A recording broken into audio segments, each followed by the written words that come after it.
No logic only മാഡേഴ്സ് എന്ന tagline എത്തി പ്രേക്ഷകരെ ക്ഷമ പരീക്ഷിച്ച സിനിമയാണ് പലരും പാപ്പാബായെക്കുറിച്ച് അഭിപ്രായപ്പെടുന്നത്. ദിലീപിന്റെ തിരിച്ചുവരവാകുമെന്ന് ആരാധകർ വാദിച്ച ചിത്രം ബോക്സ് ഓഫീസിൽ തകർന്നടിഞ്ഞു. സ്പൂഫ് ജോണറിലെത്തിയ ചിത്രം ഒരിടത്തും പ്രേക്ഷകരെ പിടിച്ചിരുത്തിയില്ല. വേണ്ട രീതിയിൽ ഒരുക്കിയതില്ലെങ്കിൽ പാളിപ്പോകുന്ന വലിയ സാധ്യതയുള്ള ജോണറാണ് സ്പൂഫ്.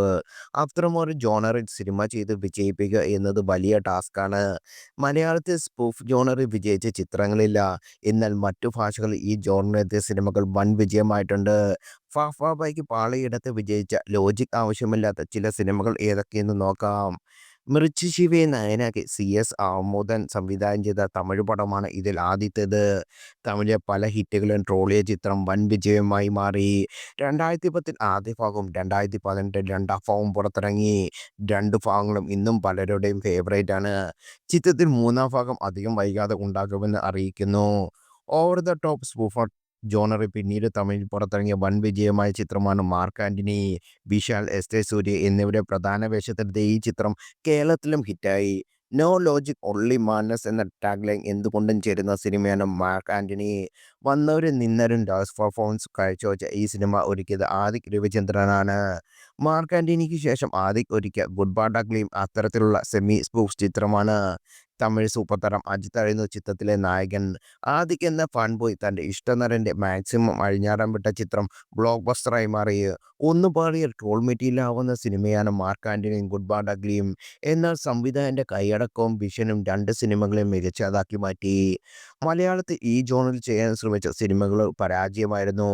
കുഞ്ചാക്കോ ബോബനെ നായകനാക്കി സന്തോഷ് വിശ്വനാഥ് ഒരുക്കിയ ചിറകൊടിഞ്ഞ കിനാനുകൾ ഈ ലിസ്റ്റിൽ ആദ്യത്തേത്.